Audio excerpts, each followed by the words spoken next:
This is actually an interesting advice, because we all know from our life many times when we react on the first impulse, the outcome is not good. We notice that words sometimes can wound more than weapons. And this is not by chance that there are expressions like, for example, sleep on it, or count to 100 and then do whatever you want it to do. Because this actually, what does it do?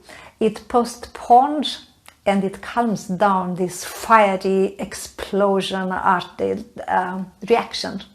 And also it allows us to come deep into our inner self, in touch with the state of inner harmony, and then we act from a state of harmony.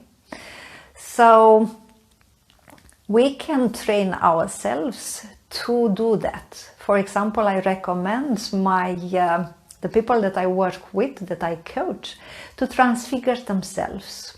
For example, for women, they can transfigure themselves and think that they are goddesses, and men, they can transfigure themselves and imagine that they are like demigods. And in that state of transfiguration, when they are in a certain situation, they can ask themselves the following questions. For example, in the case of a woman, what would a goddess do in such a situation? What would a goddess say? How would she behave?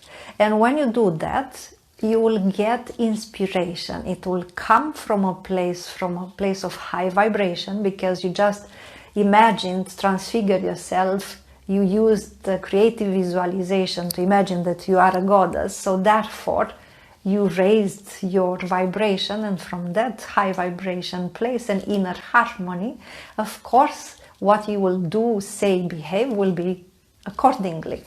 And also an interesting aspect is connected with the word reaction. So reaction means that subconscious patterns, behavior patterns, and habits are taking over the wheel. So we are on a autopilot, and our subconscious inlearned patterns, behavior patterns, they take over, and therefore we react. What does it mean to act? It means that in full awareness, we are conscious of what we do, we are conscious of our inner processes, we notice what type of thoughts, feelings, and also tendency are inside of us, and then we take a conscious decision what we want to manifest in the outer world.